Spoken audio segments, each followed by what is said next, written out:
Hi friends, welcome to my channel. நாம் இன்றைக்கி பாண்டியன் ஸ்டோர்ஸில் இந்த எபிசோடை பார்க்கலாம்.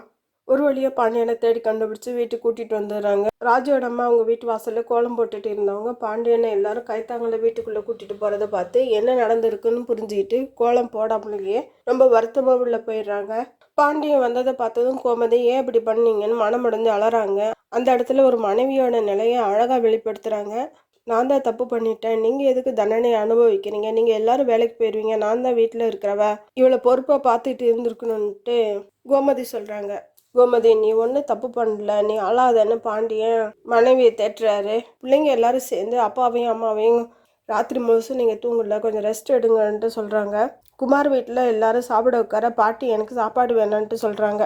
உன்னோட ஓடுகாலி பொண்ணோட புருஷன் நேற்று ராத்திரி எங்கேயோ ஓடி போயிட்டானோ, இனி திரும்பியே வரமாட்டான்ட்டு குமாரோட அப்பா அவங்க அம்மாட்ட சொல்கிறாரு. ஐயா, நீங்கள் அந்த மாதிரி எல்லாம் சந்தோஷப்படாதீங்க, அவரோட பிள்ளைங்க அவரை தேடி கூட்டிகிட்டு வந்துட்டாங்கன்ட்டு குமாரோட அம்மா சொன்னதும் வந்துட்டானா அவன்னு கடுப்பாகிறார் குமாரோட அப்பா. அடுத்து பாண்டியன் கோமதியை தனியாக கூட்டிகிட்டு போய் அரசு விஷயத்தில் நான் ஒரு முடிவு எடுத்திருக்கேன்ட்டு சொல்கிறாரு. என்னென்னா, எங்கள் அக்கா வீட்டுக்காரன் அன்னைக்கே அவரோட பையனுக்கு நம்ம அரசியை பொண்ணு கேட்டார்.